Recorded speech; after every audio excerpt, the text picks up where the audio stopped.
I just like, that's gone. That's gone. It's kind of like, people who have blank out bad memories.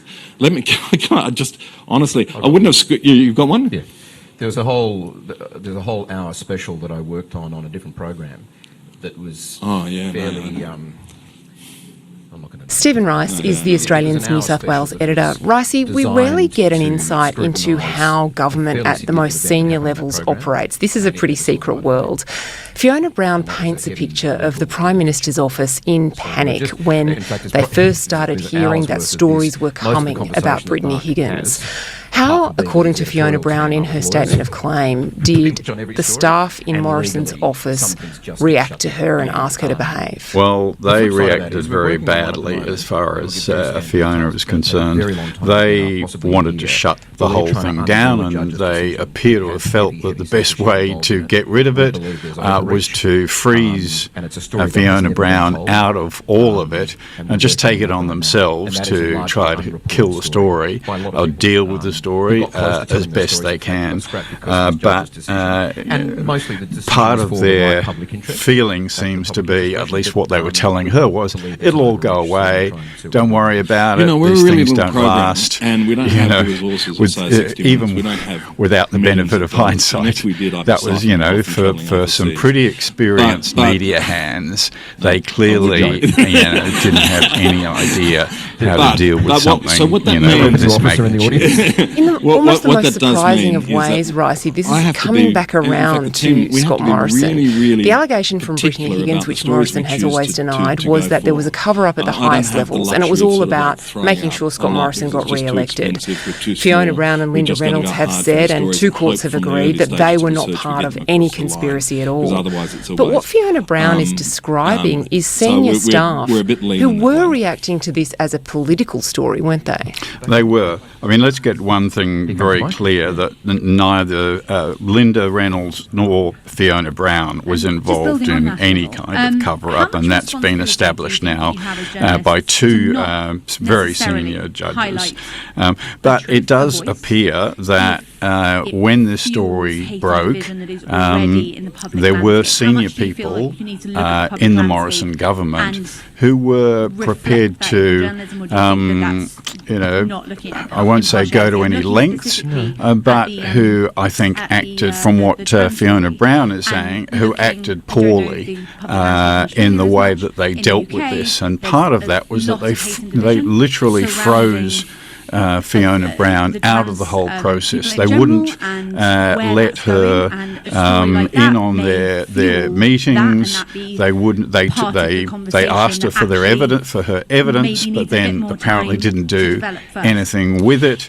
So let me turn it at back, times, it seems, they actually hid questions from her that were being asked by the media. That's the issue. For what reason, who knows? But it didn't give her any opportunity to respond to, let's not forget there was a conflagration going on outside. The media was hounding her. There were questions being asked under parliamentary privilege in Parliament that completely skewered Fiona Brown as having in some way, connived in or overlooked the rape of Brittany Higgins for political reasons.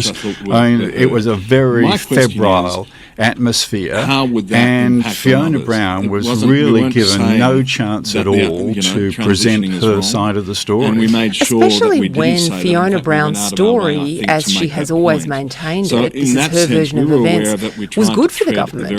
According to her, she took Brittany Higgins to the police office in Parliament House. She encouraged her. She in fact received warm text messages from Brittany Higgins thanking her for her help. You've been around politics and around journalism for a long time, Ricey. We've seen what happens when politicians don't know how to respond. But it seems very unusual that they would not reveal information at that stage that would have helped them. Look, it doesn't make sense. I find it inexplicable that you had these very seasoned political operatives in Morrison's office who had a good message to sell It was Fiona Brown who had led Brittany Higgins down to the AFP office in Parliament House to report this.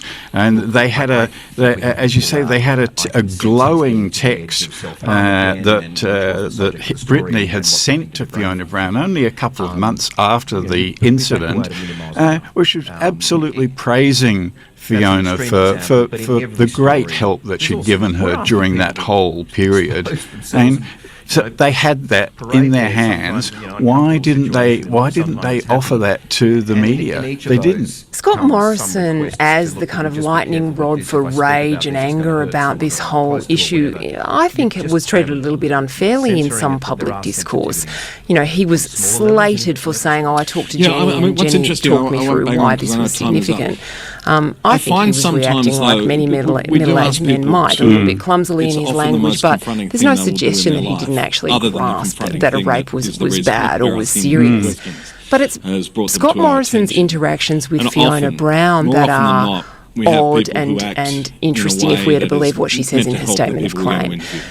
Fiona Brown says that Morrison initially shunned her completely, then said publicly that he had spoken to her, and then, according to her, kind of lent on her to make that true, even though it wasn't. Said, we've spoken, haven't we? When she says that was absolutely untrue. They had never done that. And she says that she was intimidated by that. She immediately agreed. She was bewildered. She actually didn't know what was happening at that point until she thought about it afterwards and realised that he was trying to put into her mouth something that didn't actually happen.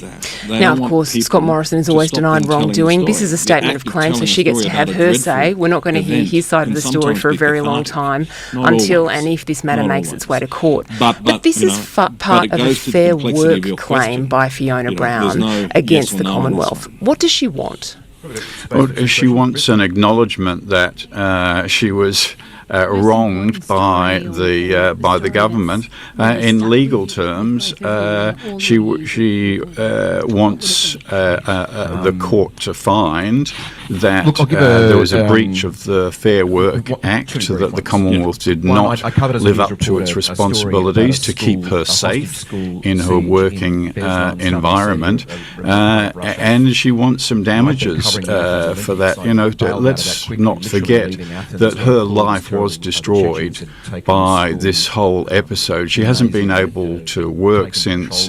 Her mental health in particular has been devastated. So she's hoping to get some justice out of this case. The Commonwealth is, though, robustly defending this with some pretty expensive lawyers, aren't they?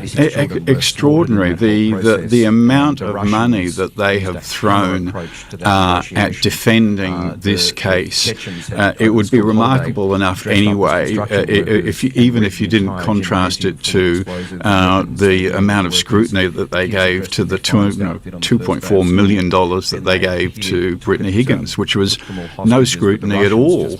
And part of Fiona Brown's claim is that she was further damaged because she was never given an opportunity to challenge the settlement that Brittany Higgins got. Most people, after that thought, well, this young woman got $2.4 million. Her story must have been right. Her story must have been examined properly, and therefore the allegations against Fiona Brown must be true. All of this just multiplied, in terms of the damage that it was doing to Fiona Brown.